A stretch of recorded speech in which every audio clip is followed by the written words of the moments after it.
90% of the people जिनकी land holding थी, it was less than 12 acres. It was less than 12 acres. और उस 90-92% में से तकरीबन 80% वो लोग थे जो 4 एकड़ 3 एकड़, यार किस चीज का टैक्स लगा रहे हो? कभी खल पे टैक्स, मिफ्ता साहब इधर ध्यान दे, कभी खल पे टैक्स, कभी बनौले पे टैक्स, कभी किसी चीज पे टैक्स। यार अब मुझे बताएं कि क्या करेगा जिम्मेदार, किधर जाएगा? आपने ट्रैक्टर की माफी नहीं दी आप, नहीं सर, अब वो तो जिस तरह फिर मैंने अपने भाई को मनाया, मुझे पता है ना आपको। अब देखे ना, अब मुझे ये बताएं, मैं सबसे सवाल पूछता हूं, इस मुल्क में ट्रैक्टर का मुझे कोई और मसरफ बता दें सिवाय काश्तकारी के।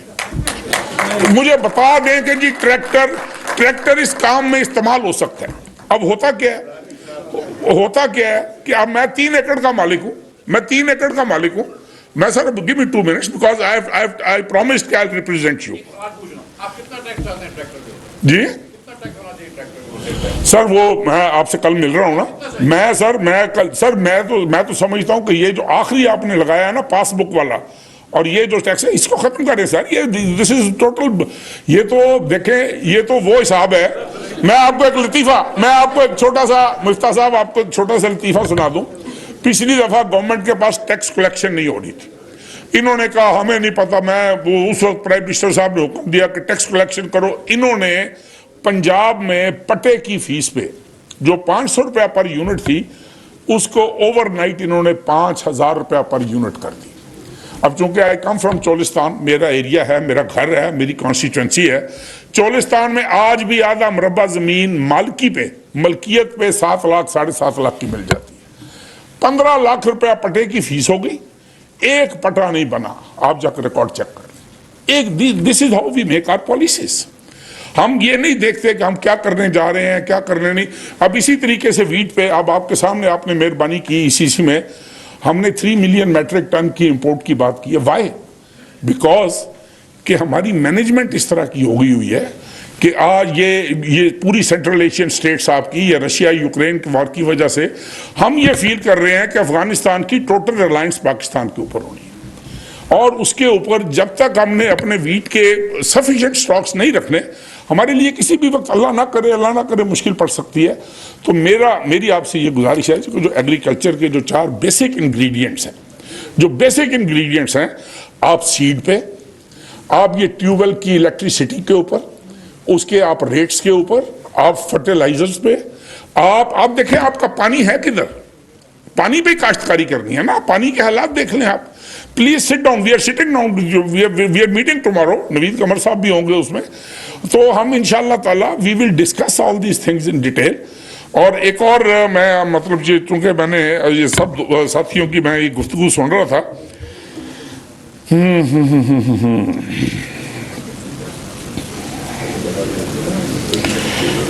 बहरहाल इसमें अब मेरी गुजारिश ये है कि ये अब कल मिलने के बाद आज एक और बात मैं आपके इल्म में लाना चाह रहा हूँ, क्योंकि मैं बात कभी छुपा के करता नहीं हूँ। ये these are all temporary phases. आज हुकूमत में है, कल पता नहीं हमने कहाँ होना है। बाकी ये ब्यूरोक्रेट्स बैठे हुए हैं हमारे भाई, इन्होंने इधर ही होना है, हमने आते जाते रहना है, घूमते फिरते रहना है। सो हमें बात करनी चाहिए बड़े खुले दिल के साथ। आई टोल्ड मिफ्ता साहब, he is a very honourable man, I must say, जो बात हम करते हैं वो ये सुनते हैं, and he is a good listener. और आज मैंने इनसे ये कहा कैबिनेट मीटिंग में बैठ के, मैंने कहा प्राइम मिनिस्टर साहब, आपके जो क्रिटिक्स हैं, और ये कल भी मैंने मीटिंग की, प्री बजट परसों भी की, मिफ्ता साहब, उसमें लोगों ने मुझे कहा चीमा साहब क्यों बेवकूफ़ बना रहे हो, बजट वो जो प्रिंट होने चला गया, आप प्री बजट कॉन्फ्रेंस करते फिर रहे हो, आप तजावीज़ मांगते फिर रहे हो हमसे, why are you making fool of us, why are you making. तो ही क्लियर्ड इट, और प्राइम मिनिस्टर साहब ने इसके ऊपर बड़ा स्ट्रिक्ट एक्शन लिया। और एंड मिफ्ता साहब टोल्ड, उन्होंने कहा जी कि सवाल ही पैदा नहीं होता, आज रात को हम ये भेजेंगे प्रिंटिंग के लिए, और इसके अलावा जो चीज़ हम कमिट करेंगे वो चीज़ हम पूरी करेंगे। ये और असेंबली में इंशाअल्लाह ताला ये, इसमें कतन आपको कोई शक नहीं होना चाहिए कि जो भी कमिटमेंट इसमें प्राइम मिनिस्टर साहब आएंगे, अपनी क्लोजिंग स्टेटमेंट देंगे, जो वो कहेंगे इंशाअल्लाह ताला that shall be implemented. Now I come to the policy statement. वो मिफ्ता साहब یہ اب میں آپ کے بہاف پہ دے رہا ہوں, یہ نہ ہو کل کو میں جھوٹا پڑ جاؤں, کل کو میں جھوٹا نہ پڑ جاؤں, یہ ذہن میں رکھیے گا. سر اس میں سب سے مین چیز جو ہے وہ یہ ہے کہ منافع بخش پیداوار میں اضافے کے لیے حکومت زرعی تحقیق پر اضافی بجٹ دے گی. اینڈ وی مسٹ کیوں وی آلویز ڈیمانڈ کہ بھئی نئی ورائٹیز آئیں سیڈ کی, وی آلویز ڈیمانڈ کہ جی یہ چیز نہیں ہے, فلاں چیز نہیں ہے, تو ریسرچ بغیر پیسے کے ہو نہیں سکتی. سو میں when I was provincial minister for agriculture میں وزٹ کیا کرتا تھا یوب ایگریکلچر ریسرچ انسٹیٹیوٹ فیصل آباد, وہ ملتان والا, یہاں پر ہمارا NARC کا بڑا اچھا ہے. تو یہ اس کے اوپر ہم انشاءاللہ تعالی اور اعلیٰ پیداواری صلاحیت کے لیے کسانوں کو انشاءاللہ تعالی سیڈ فراہم کیا جائے گا اور جدید مشینری کے استعمال کو عام کریں گے تاکہ کسانوں کا منافع بڑھایا جا سکے. یہ جو میں سٹیٹمنٹ یہاں پر پالیسی سٹیٹمنٹ دے رہا ہوں انشاءاللہ تعالی I'll stick to this and I'll stand by this. یہ میرا بھائی میرا class 12 from Sadiq public school, is a very progressive grower, Mumtaz Manis, یہ مجھے ادھر سے بیٹھا گھور رہا ہے کہ اس نے پتہ نہیں اب میرے ساتھ اس کانفرنس کے بعد کیا کرنا ہے. موسمیاتی تبدیلی مفتاح صاحب you know it much better than others کہ جتنی کلائمیٹک اس وقت ہماری یہ سچویشن ہو رہی ہے, اس سے مطابقت رکھنے والی زرعی عوامل کی, یہ وہ تمام زرعی عوامل جن کو پروموٹ کیا جائے گا اس میں یہ قدرتی عوامل پر مبنی انشاءاللہ تعالی یہ طریقہ زراعت جو ہے اس کو ہم پروموٹ کریں گے تاکہ موسمیاتی تبدیلی جو ہے اس کے اوپر وہ اتنا نہ پڑ سکے فرق. اسی طریقے سے پیداواری لاگت میں خاطر خواہ کمی کرنے کی کوشش کریں گے, پانی, کھالوں, زرعی ادویات کے استعمال کو آدھا کیا جا سکے جس سے فی ایکڑ پیداوار میں اضافہ ہو. So this all would bracket with your climatic conditions and climatic change. تیسرا ہے جی زرعی انپٹس میں خود کفالت اور درآمدات. آئی ڈونٹ نو اب یہ کس حد تک آپ اس کو یہ کیونکہ اس میں نوید قمر صاحب بھی انوالو ہوں گے اور وہ ویل سی ٹمارو کہ ہم کیا کرتے ہیں.